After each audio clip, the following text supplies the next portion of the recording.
We don't have to go far to see an incredible display of everlastings in Kings Park. At the moment, they've come into their own to celebrate Everlastings Kings Park. We've been planting these in the park for over 30 years. And you don't really have to drive out of the metro area. You can enjoy 2,500 square metres of displays. Now the journey to get everlastings in the park starts in April. The first of all, the seed comes out of the freezer and it's precisely measured to make sure we've got the exact collection of plants we want to put on display. The freezer is minus 18 degrees. Drying room is a constant 15 degrees and 15% humidity, which allows the seeds to dry out naturally before being placed into the freezer. There's a specific weight of seed for each different species each year. This is calculated through collaboration with the Hort Displays team and through careful analysis of our plant database system. This enables the correct amount of seed to be taken out to grow the right amount of plants in order to minimise wastage throughout the whole process.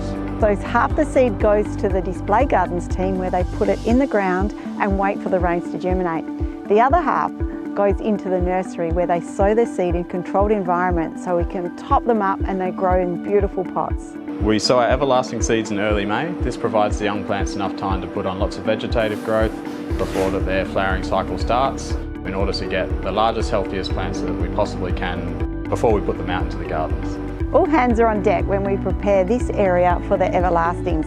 We scrape the top layer of soil off, backfill it with sand and add a little bit of controlled release fertiliser to get them to germinate. We've put all the seed packets into the piles of gravel and sand and they're all measured out into the area that we're going to be placing the seed. So it's usually 1 gram per square metre per area. And now we'll be mixing all the seed in about 3 times so it's well mixed through the soil and gravel, and then we can easily spread it through the garden beds. So now we're in the bed where we're spreading the everlasting, and we usually fill the buckets up halfway so they're not too heavy. They're all mixed in with the sand and the gravel, ready to be spread. And we like to call this chicken feeding. So we usually just feed the chickens. Chicken feed it out.